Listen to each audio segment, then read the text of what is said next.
বাদ দেওয়া কালকে কালকে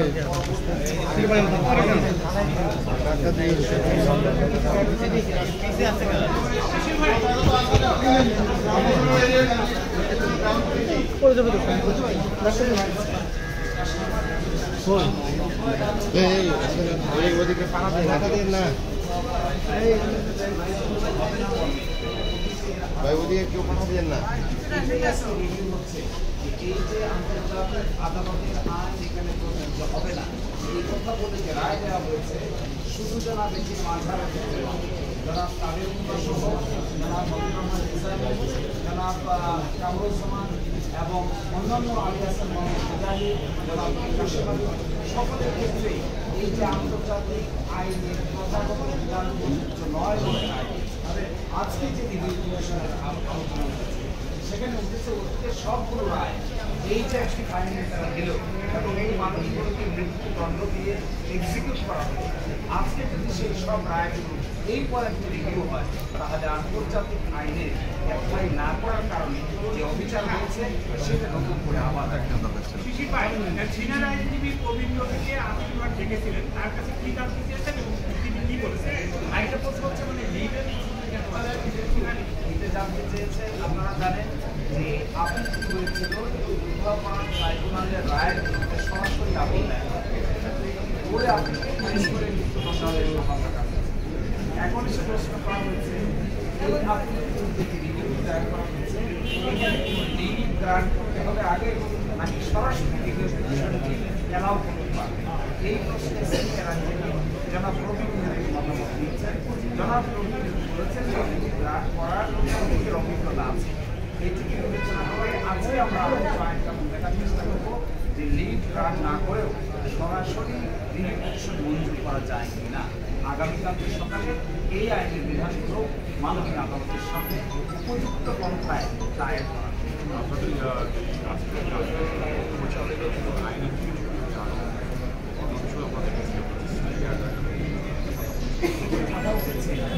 কাস্টমারি ইন্টারন্যাশনাল ল ছাড়া অর্থাৎ প্রথাগত আন্তর্জাতিক আইনের যে বিধান এই বিধান ছাড়া ইন্টারন্যাশনাল ক্রিমিনাল কোর্টের কোনো বিচার করা সম্ভব নয় এই বিচার হয়েছে সিয়েরা লিওনে এই বিচার হয়েছে রুয়ান্ডাতে এই বিচার হয়েছে ইউগোস্লাভিয়ায় এই বিচার হয়েছে টোকিওতে সব জায়গায় ইন্টারন্যাশনাল ক্রাইমস ট্রাইব্যুনাল যারা ছিল তারা কাস্টমারি ইন্টারন্যাশনাল লকে অ্যাপ্লাই করে বিচার করেছে কিন্তু আমাদের দেশের কোর্ট এসে বলেছে যে একটা ডোমেস্টিক ট্রাইব্যুনাল এখানে আন্তর্জাতিক প্রথাগত আইনের কোনো প্রযোজ্যতা নাই আজকে আমরা সেই প্রশ্ন দিয়েছি যে আন্তর্জাতিক অপরাধের প্রযোজ্যতা ছাড়া ওই আইনগুলোর বিধানের প্রযোজ্যতা ছাড়া এই মামলার বিচার করা পসিবল নয় এবং যা করা হয়েছে তা আইনসম্মতভাবে করা মোস্ট ইম্পর্টেন্ট সবচেয়ে কেন আন্তর্জাতিক আইনের বিধানকে বাতিল করতে হলো বিচার আমরা বলেছি যে আন্তর্জাতিক আইনের বিধান যদি মানা হয় তাহলে যাদেরকে এইভাবে দণ্ডাদেশ দিয়ে তাদেরকে এইভাবে দণ্ডাদেশ দিয়ে সাক্ষ্য প্রমাণের অভাবে তাদেরকে মৃত্যুদণ্ডাদেশ দেওয়া সম্ভব ছিল না